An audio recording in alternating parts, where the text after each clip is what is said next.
What is going on, everybody? ZyoniK here, and in today's video we're gonna do a bit of a deep dive. Carbink is #1 in the Great League. It's been up there since its initial release a month or maybe a month and a half ago, but it is now this weekend at GoFest gonna be available to everyone in 2-star raids. We're gonna talk about why it is so good, where, like, just everything you need to know. We also have a showcase, which was yesterday, as a battler hit legend with Carbink. So if you guys haven't seen that already, that will be great to go reference yourself to, see what it's capable of, why there is so much hype around this Pokemon.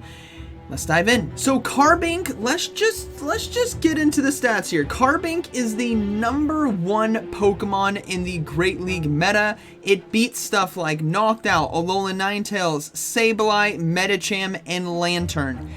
That in itself is absolutely insane. This is in the 1 shield, obviously. There's going to be some situations where 2 shields or no shields would be better for, or have an advantage for the opponents. But in the 1 shield fresh fight, Carbink beats these Pokemon.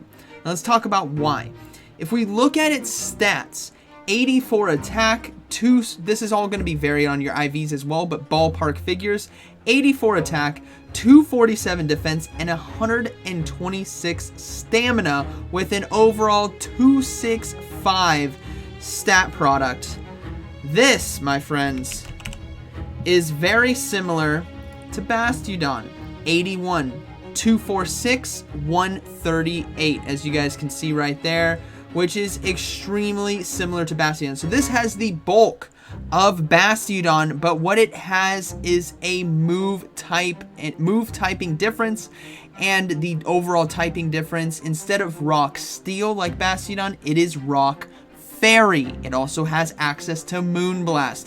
This now allows it to take neutral damage from fighting, do super effective damage against fighting dark dragon type Pokemon, while still having Rock Throw and Rock Slide, which is always very nice to have. Similar weaknesses, right? Grass, ground, water, steel. Slightly different to Bastiodon because Bastiodon is Rock Steel. And funnily enough, these two in a matchup, if you were to have a Carbink versus a Bastiodon, Bastiodon absolutely destroys it because of its steel typing, right? So Bastiodon is still king in those terms. So Caleb Pang, you can breathe freely, right? But Carbink is going to be available at Global GoFest in 2-star raids. So let's take a look at some of its matchup against the Open Ultra League here. It has, or Open Great League, I should say, against the meta. 27 wins, 16 losses. Obviously losing very hard to stuff like Galarian Stunfisk, which is that ground steel resisting those moves. Rock Fairy, right? Swampert, fantastic counter against this Pokemon. Registeel, very strong as well. Bastiodon is up there as a great counter. Azumarill, Alolan Sandslash, which I find very interesting because you can still do neutral damage to this Pokemon. So a Rock Slide, for example, let's see if you can see that. Yes, does about 36%. So there will be situations where you can still hit hard neutral damage in some of these matchups. It's just not necessarily a hard win because Drill Run here actually does about the same as the Rock Slide, but they get to it a lot quicker because of Shadow Claw, right? So if we go back, there are some losses, right? Lantern is a very close one, but what's impressive is its wins, and its core-breaking wins. So, for example, a Noctowl Carbink can beat, right? It is a flying-type Pokemon, and Noctowls pair a lot of the times with Medicham, and it can actually beat a Medicham in these matchups. So let's go ahead and take a look at that real quick. As you can see, it beats Medicham in the 0. That's what these explain. Now, it does lose in the 2 shields here against a Medicham, and that is going to come down to shield baiting with Ice Punches, landing the Psychic, and then getting another Ice Punch off. So Medicham can still do well, and if Medicham actually has Dynamic Punch, let's see how that goes. It does quite a bit better. You can just go straight Dynamic Punch there, but both are still winning opportunities for Medicham in this matchup. But overall, Carbink is very meta. You guys are going to see it a lot It core breaks a lot of teams, especially with ice or fire. So Charizards, if you have double flyer, so like a Noctowl and a Charizard, Carbink is going to be tough to deal with. So what we will see is with the surgence of a Carbink into the meta, we're going to see a lot of counters to that. I think we're going to see an uptick in Registeals because it does so well against everything else. And we're going to see a lot more Swamperts coming in. But overall, this is a very strong Pokemon to have on your roster.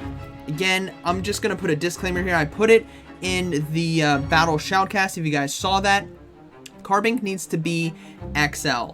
If we take a look, sorry, I'm just going to go ahead and do this real quick. If we take a look at the IVs, level 50, like maxing out. Now, if you were to get, let's see, if you were to get a level 40, so if you decide to go for suboptimal IVs, you could still get it near 1500 combat power. So if you happen to get a hundo and you power it up a few more times, so let's go to 42.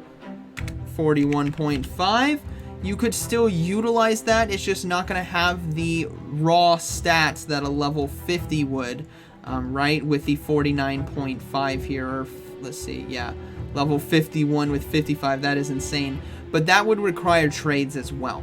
So what I will say is you guys can raid for this, use your free raid passes, get some of those candies, look to use some rare candy to invest in it. That way you can balance out the necessity of XL candy needed and not spending a ton of money, because Carbink is something that is walled behind raids, and raids outside of free passes are you need to pay for. So this, it's tough to say it's pay to win because you can use extreme hard counters to this Pokemon and you can still win, but it's going to be pay to use, right? Whether you have stored rare candy from other raids you've done in the past or you're shilling out money now, this is one of those Pokemon, it's behind raids, you have to do raids to get it.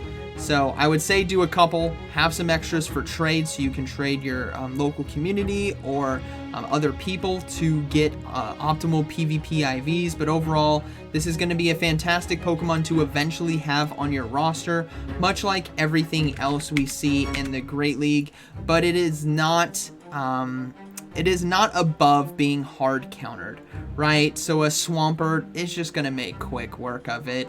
So if you guys want to this weekend with everyone hooting and hollering with Carbink, just bring a Swampert team, bring a Swampert Medicham team.